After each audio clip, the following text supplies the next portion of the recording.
오늘 우리가 읽은 본문은 19장까지 연결된 내용을 담고 있습니다. 모두 하루 동안에 일어난 일을 기록하고 있는데 특별히 중요한 두 장면으로 구성이 되어 있습니다. 하나님이 아브라함을 찾아오시는 장면과 두 천사가 롯을 찾아가는 장면입니다. 18장으로 시작된 말씀은 19장에서 소돔과 고모라의 심판으로 결말을 맺고 있습니다. 일전에 아브라함과 헤어진 롯이 소돔과 고모라 지역에 정착했다가 전쟁 포로로 끌려갔던 일이 있었습니다. 그때 아브라함은 생명을 걸고 롯을 구해주었으나 롯은 다시 소돔으로 돌아가 정착해 살았습니다. 소돔과 고모라가 비록 그를 공경에 빠뜨리긴 했지만 등지고 살기에 그곳이 너무나 매력적이고 가나안에서 가장 살기 좋은 곳으로 여겨지는 곳이기에 그는 소돔을 떠나지 못했습니다. 18장부터 시작된 하루 동안의 기록은 19장에서 다시 롯이 공경에 빠지게 되고 결국은 롯이 거하던 소돔과 고모라 땅이 심판을 받아 멸망당하는 이야기를 담고 있습니다. 오늘은 그 시작의 말씀이라고 할 수 있는데 18장과 19장을 통해 성경 기자가 드러내고 있는 하나의 대비가 있습니다. 그것은 바로 아브라함과 롯이라는 두 인물의 대비입니다. 아브라함은 하나님 안에서 계속해서 상승 곡선을 그리고 있다면 롯의 인생은 하향 곡선을 그리고 있습니다. 롯의 이 하향 곡선은 아브라함을 떠나면서부터 시작이 되었습니다. 그는 결국 19장의 단락이 끝날 무렵이면 더 내려갈 곳이 없는 곳까지 내려가게 되는 모습을 우리는 만나게 됩니다. 롯이 이렇게 하향 곡선을 그리며 바닥까지 떨어지는 모습을 보여주고 있다면 아브라함은 그리스도의 모형으로서 하나님 앞에 왕, 선지자, 제사장의 모습으로 묘사가 되고 있습니다. 그는 14장에서 롯이 전쟁 포로가 되었을 때 군대를 이끌고 나가 롯을 구해옴으로써 여느 국가의 왕처럼 군사적인 리더로도 전혀 부족함이 없음을 보여주었습니다. 또한 그에게서 왕들이 나올 것을 하나님은 약속하셨습니다. 그리고 그는 하나님께로부터 선지자라고 칭함을 받습니다. 하나님께서는 선지자들에게 말씀하시는 것처럼 아브라함에게 말씀하셨습니다. 그리고 아브라함은 하나님과 인간 사이를 중재함으로써 제사장 역할을 하고 있습니다. 그는 가는 곳마다 제단을 쌓아 하나님께 제사를 드리고 18장의 후반부를 보면 그는 소돔과 고모라를 멸하시겠다고 말씀하시는 하나님 앞에 중보자로서 나서는 모습을 보게 됩니다. 이렇듯 하나님 앞에서 살아가는 아브라함의 인생이 상승곡선을 그리고 그리스도의 모형으로서 축복된 삶을 살아가고 있다면 롯은 지금은 비록 좋아 보인다 할지라도 그의 길에 끝에 있는 절망을 향해 심판을 향해 달려가는 모습을 보게 됩니다. 롯도 아브라함과 함께 있을 때는 그렇지 않았습니다. 이것을 보며 생각하게 되는 것은 하나님이 아브라함에게 너는 복의 근원, 즉 축복의 통로가 될 것이라 말씀하신 그 말씀을 실감나게 합니다. 롯이 축복의 통로로서의 아브라함과 함께 있을 때 누리던 복을 그를 떠난 이후에는 누릴 수 없었습니다. 더 큰 세상을 위해 떠났지만 그것이 성공을 가져다 주지는 못했습니다. 우리는 그리스도 안에 있을 때 참된 평안과 축복을 누릴 수 있습니다. 이러한 부분을 오늘부터 다음 시간까지 살펴보려 합니다. 오늘 본문 1절은 이렇게 시작하고 있습니다. 우리 1절 말씀 다 같이 한번 보겠습니다. 여호와께서 마므레의 상수리 나무들이 있는 곳에서 아브라함에게 나타나시니라. 날이 뜨거울 때 그가 장막문에 앉아 있다가 1절을 보면 하나님이 아브라함을 찾아오십니다. 하나님이 나타난 시간을 보면 날이 뜨거울 때라고 기록하고 있는데 예전 성경에 보면 정오의 시간이라고 표현이 되어 있습니다. 하루 중 가장 뜨거울 때라는 이야기입니다. 그 시간에 아브라함이 장막문에 앉아 있었다는 것은 살인적인 햇볕을 피해서 그가 쉬고 있었거나 또는 다른 일반 사람들은 잠들어 있었을 시간을 의미합니다. 중동의 유명한 문화 중에 하나인 시에스타가 이때도 보편화되어 있었던 것 같습니다. 아브라함은 장막문에서 쉬고 있었습니다. 그런데 불현듯 세 사람이 등장을 하는데 아시는 대로 하나님의 독특한 현현의 현장입니다. 2절부터 4절까지를 보면 눈을 들어 본즉 사람 셋이 맞은편에 서 있는지라 그가 그들을 보자 곧 장막문에서 달려나가 영접하며 몸을 땅에 굽혀 아브라함이 눈을 들어서 세 사람이 자기에게 나오는 것을 봅니다. 그러자 그가 달려나가서 영접하고 몸을 땅에 굽힙니다. 그리고 말합니다. 이르되 내 주여 내가 주께 은혜를 입었사오며 원하건대 종을 떠나 지나가지 마시옵고 물을 조금 가져오게 하사 당신들의 발을 씻으시고 나무 아래서 쉬소서라고 얘기합니다. 그리고 극진한 대접이 이루어집니다. 그런데 여기서 놓치고 지나가기 쉬운 부분인데 하나 궁금한 것이 생깁니다. 어떤 궁금함이냐면 아브라함이 불현듯 앞에 등장한 세 사람을 하나님으로 알고 대접을 했을까 아니면 모르고 대접을 했을까 하는 점입니다. 어떻게 생각하십니까? 아브라함이 알고 대접을 했을까요? 아니면 모르고 대접을 했을까요? 오늘 2절의 4절까지를 보면 하나님이신 것을 알고 대접한 것처럼 보여집니다. 달려가 영접을 하고 몸을 땅에 굽히는 부분이나 내가 주께 은혜를 입었으면 떠나지 말고 나의 대접을 받아달라고 하는 간청이나 하나님이니까 이렇게 하지라고 생각하게 만듭니다. 그리고 대접하는 걸 보면 알고 대접을 했을 것 같습니다. 창세기를 보면 알고 대접을 한 것처럼 보여집니다. 그런데 신약 성경의 증언에 따르면 처음에는 몰랐던 것 같습니다. 왜냐하면 히브리서 13장 1절에 보면 이런 기록이 있습니다. 형제 사랑하기를 계속하고 손님 대접하기를 잊지 말라. 이로써 부지 중에 천사들을 대접한 이들이 있었느니라 라고 기록하고 있습니다. 누구 사건을 가리킨 이야기입니까?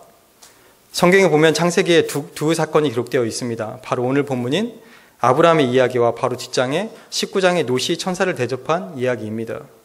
이 두 경우를 히브리서 기자가 예로 들고 있는 것입니다. 결론은 대접한 이들이 누구인지 다 알고 끝이 납니다. 그런데 중요한 것은 대접을 하는 순간에는 어떻다고 이야기를 하고 있는 것입니까? 부지 중의 천사를 대접했다는 것입니다.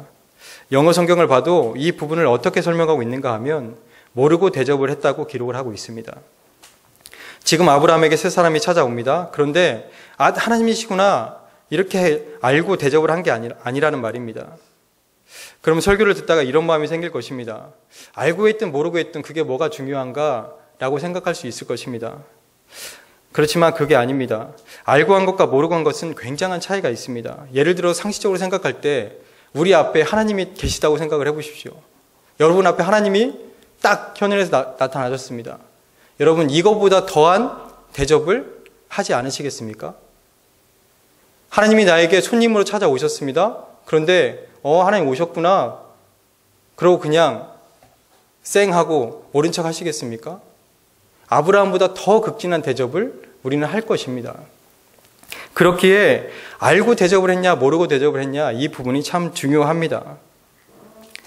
아브라함은 알았냐 몰랐냐 성경은 몰랐다라고 지금 증언하고 있다는 것입니다. 그럼 지금 아브라함의 이런 환대가 무엇을 설명하는가 하는 점입니다.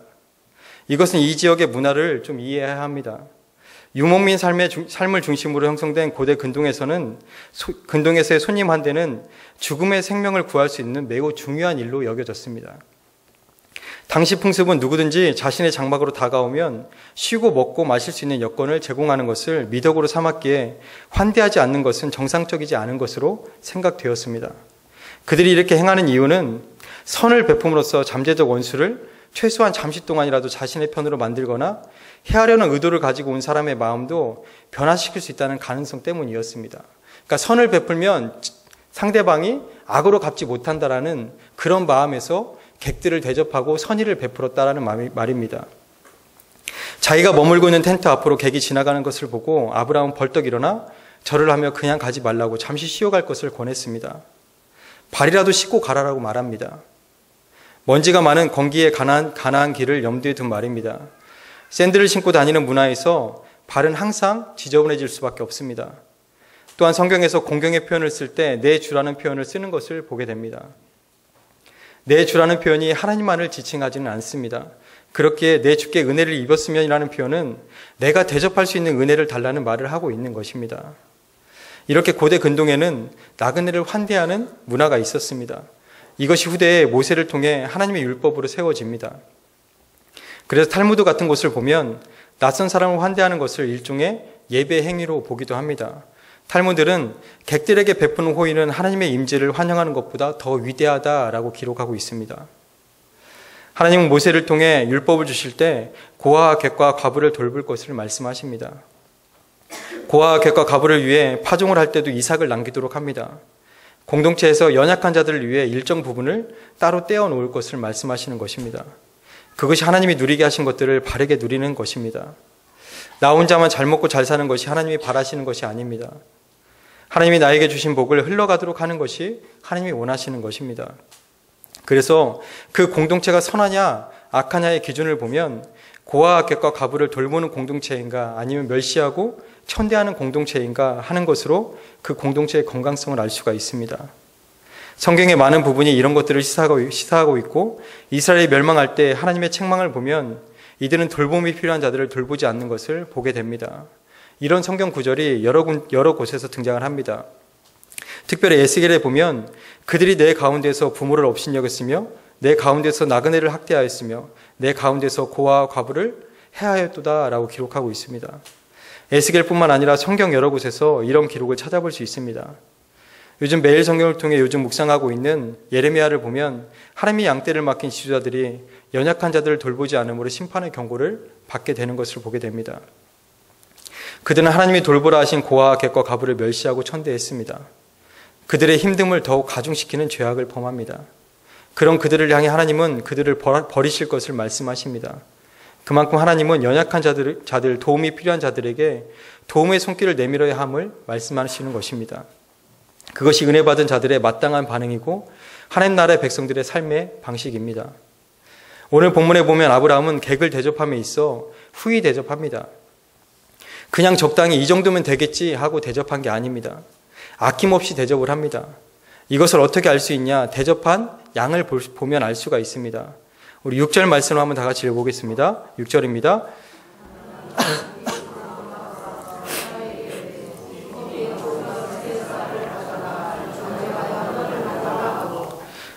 우선 고운 가루 세 스아를 가져다가 떡을 만듭니다. 그런데 세 사람을 대접하는 양치고는 너무나 많습니다.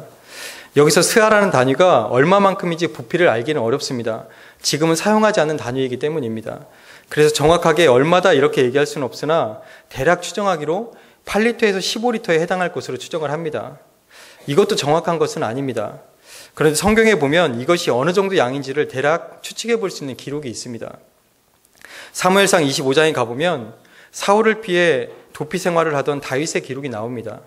그 도피 생활 중에 다윗은 나발이라는 사람의 양떼를 지켜주었습니다.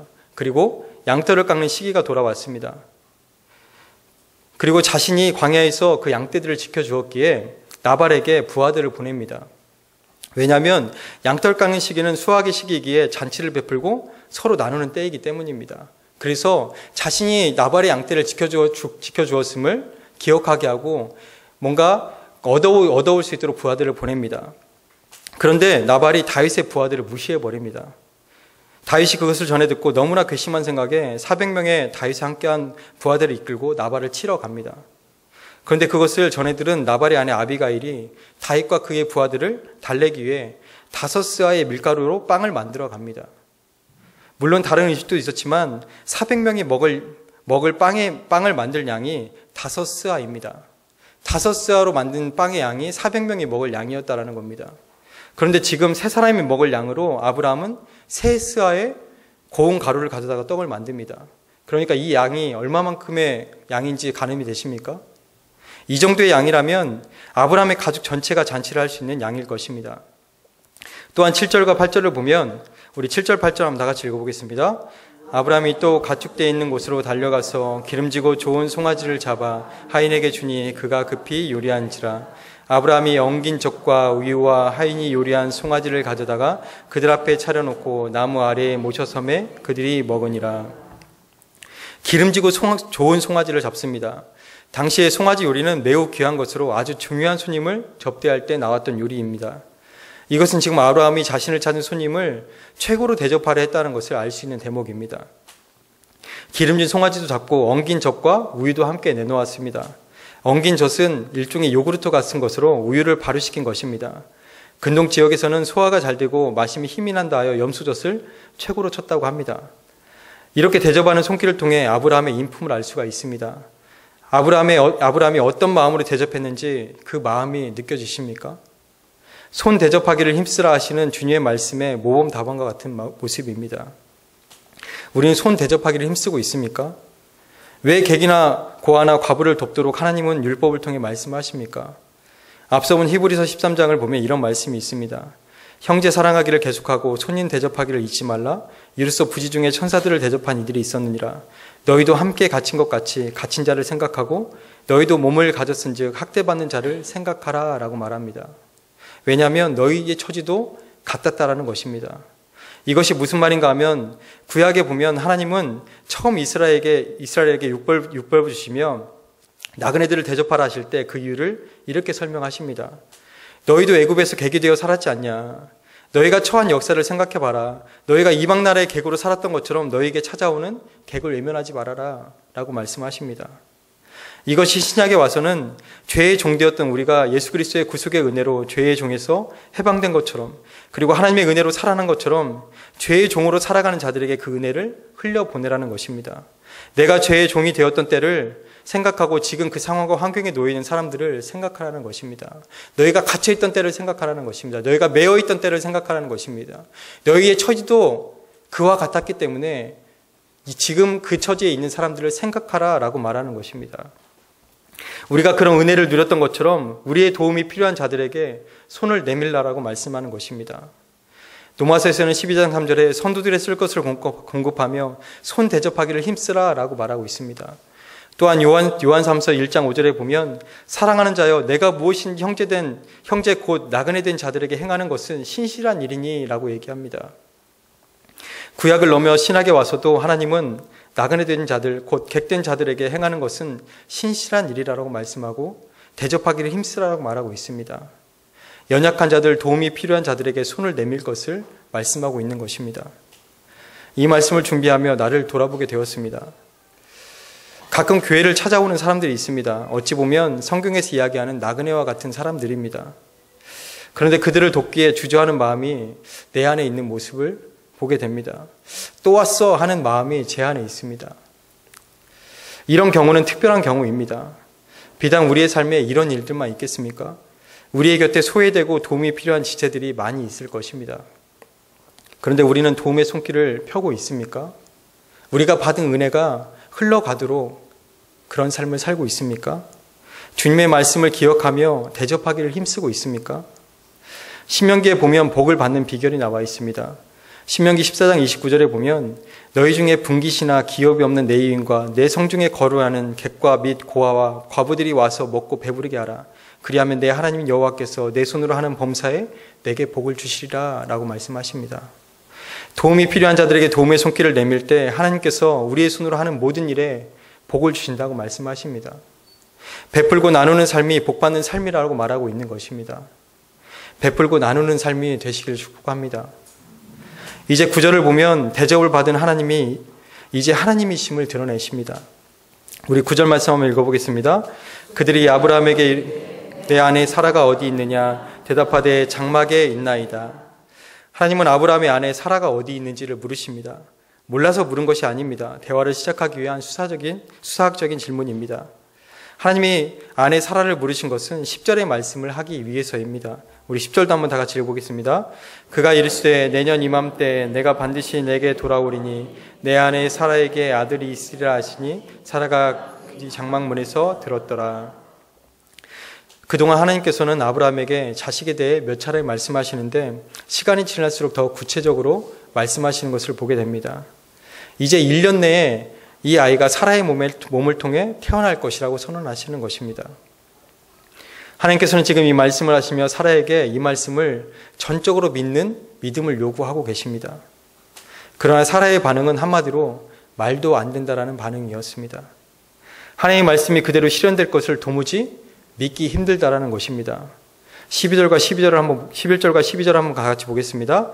아브라함과 사라는 나이가 많아 늙었고 사라에게는 여성의 생리가 끊어졌는지라.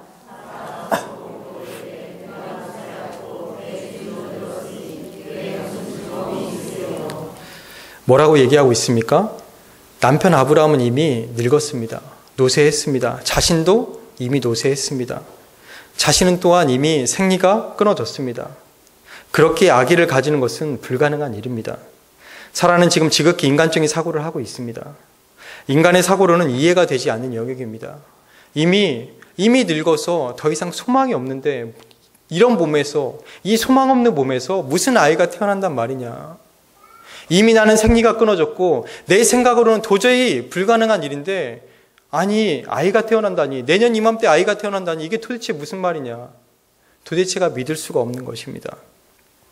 이것은 그야말로 기적이 필요한 일입니다. 하나님은 지금 아브라함과 사라에게 이 기적을 보여주시겠다고 약속하시며 말씀하는 것입니다.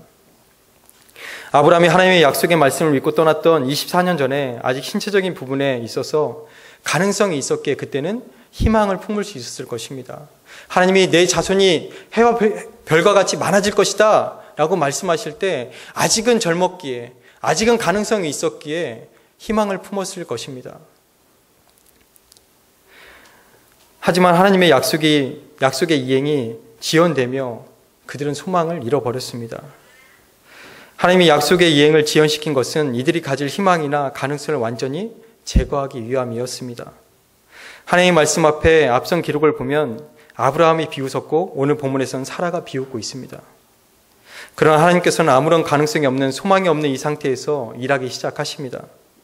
하나님이 24년 동안 이 날을 기다리셨습니다. 모든 소망이 끊어지는 이 순간을 기다리셨습니다. 이들이 더 이상 희망할 수 없는, 소망할 수 없는 이 상태를 하나님은 기다리셨습니다. 그리고 인간이 완전히 포기하는 순간 하나님의 사역이 시작되고 있습니다. 하나님의 사역을 신뢰하지 못하는 사라에게 하나님은 14절에 이렇게 말씀하십니다. 여호와께 능하지 못한 일이 있겠느냐? 여호와께 능하지 못한 일이 있겠느냐? 라고 말씀하십니다. 이것이 또한 우리에게 필요한 믿음입니다.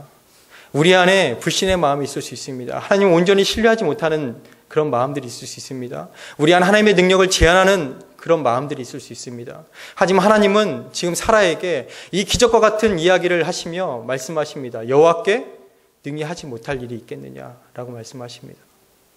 이 기적과 같은 일을, 이 소망이 없어 보이는 일을 네가 믿음으로 신뢰할 것을 지금 요구하고 계시는 것입니다.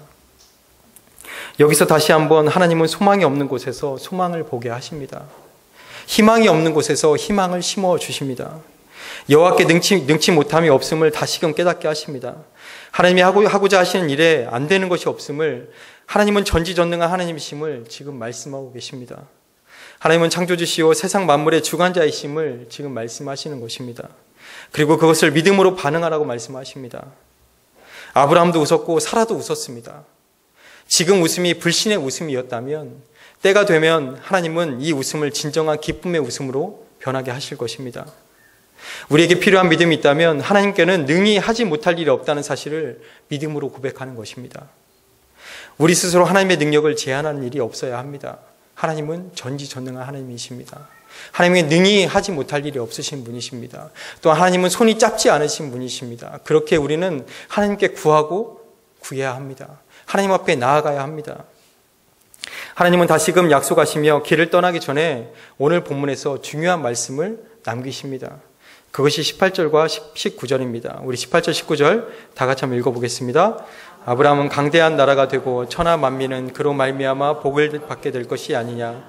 내가 그로 그 자식과 건속에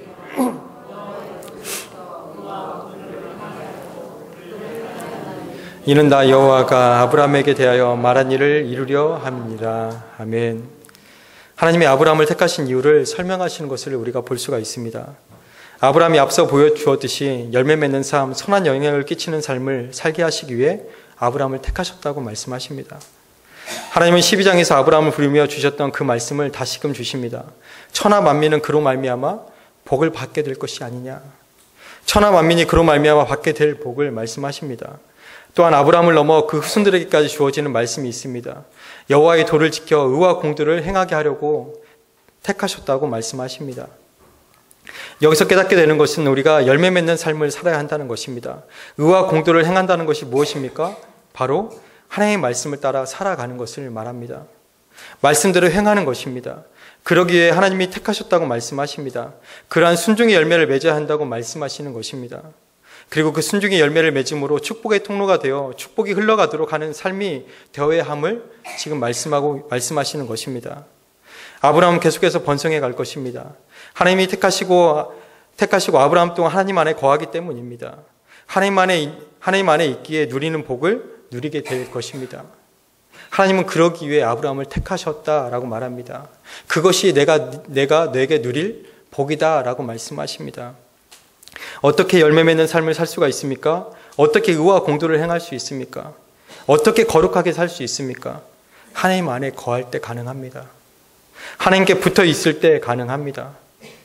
우리에게 하나님의 말씀이 들려지는 자리에 있을 때 그것이 가능합니다. 은혜의 자리를 그래서 우리는 사모해야 합니다. 하나님의 말씀이 우리에게 들려지고 깨달아지는 자리를 우리가 사모하고 그 자리 가운데 나아가야 우리가 의와 공도를 행하는 삶을 살 수 있습니다. 거룩한 삶을 살 수 있습니다. 하나님이 원하시는 삶을 살 수가 있습니다. 그래야 우리는 하나님의 말씀을 따라 살 수 있고 열매 맺는 삶을 살 수 있습니다. 그것이 하나님이 우리를 택하신 이유고 하나님이 우리 가운데 주신 복인 줄 믿습니다. 하지만 앞서 언급한 롯을 생각해 볼 때 하나님을 떠난 자의 모습이 어떠함을 생각하게 합니다. 아브라함은 하나님 안에서 점점 더 강해져 갑니다. 그러나 롯은 이제 심판의 직면에 있습니다. 언뜻 세상의 눈으로 본다면 아브라함 또한 그렇게 성공한 삶은 아닙니다. 왜냐하면 아브라함은 지금 하나님의 약속이 이루어지지 않은 것처럼, 아니 이루어지지 않을 것처럼 보이는 삶을 살고 있습니다. 하나님이 약속했지만 지금 24년의 시간 동안 하나님의 약속이 무엇 하나 이루어진 것 같지 않습니다. 아들 하나 낳았습니다. 하지만 그 아들이 아니라 하십니다. 세상의 눈으로 볼 때 아브라함 또한 무언가 초라해 보이는 모습처럼 보여집니다. 실패한 인생처럼 보여집니다. 그러나 롯은 소돔에서 잘 나가는 땅에서 부를 축적하고 살고 있습니다. 세상의 눈으로 볼 때는 롯이 오히려 성공한 인생처럼 보여집니다. 무언가 롯이 더 앞으로의 날들이 더 창대할 것처럼 보여집니다. 하지만 소망이 없는 곳에서 소망의 꽃을 피우는 게 아브라함의 인생이라면 소망이라고 생각하고 붙잡았던 것이 결국 절망으로 돌아오는 게 롯의 인생입니다. 롯의 하락은 아브라함을 떠나면서부터 일어났습니다. 하나님 안에서 누리는 복, 세상의 눈에는 비록 연약하고 초라해 보이지만 하나님 안에서 누리는 은혜와 돌보심의 축복이 우리를 강하게 하고 우리를 축복의 길로 이끕니다. 그것을 아브라함의 삶을 통해 하나님은 우리에게 배우게 하십니다. 하지만 하나님을 떠난 자의 말로는 세상의 눈으로는 성공처럼 보인다 할지라도 결국 심판을 피할 수 없는, 결국 그 절망의 나락을 피할 수 없는 삶이 그에게 허락되어 있습니다. 롯은 소돔에서 벌어놓은 모든 것을 잃고 빈털터리로 그 성을 떠나게 됩니다. 하지만 세상의 눈으로 아브라함을 볼 때 지금은 비록 하나님의 약속이 이루어지지 않은 것처럼 보이고, 아니 이루어지지 않을 것처럼 보인다 할지라도, 지금은 비록 초라해 보인다 할지라도 우리를 강하게 하시는 하나님 안에서 그는 하나님의 부유를 누리며 사는 것을 보게 됩니다. 이것이 우리가 누리는 은혜고 축복입니다. 아브라함이 누렸던 그 은혜와 축복이 우리도 또한 누리는 은혜와 축복입니다. 하나님은 우리도 의와 공도를 행하게 하기 위해서 택하셨습니다. 열매 맺는 삶, 하나님이 기뻐하시는 삶, 또한 하나님 안에 살아가는 것이 세상의 눈으로 보기에는 별 것 없어 보인다 할지라도 그것이 우리의 강함이요 은혜인 것을 기억하시길 바랍니다. 그렇게 우리는 계속해서 하나님 안에 살아가야 합니다. 그리고 하나님이 우리를 의와 공도를 행하기 위해서 하나님의 그 뜻을, 하나님의 말씀을 행하며 살게 하기 위해서 우리를 택하셨다는 그 말씀을 기억하고 우리는 열매 맺는 삶을 살아야 될 줄 믿습니다. 그래서 말씀을 따라 살아가는 순종의 삶, 은혜의 삶이 되어지길 정말 축복합니다. 함께 기도하겠습니다.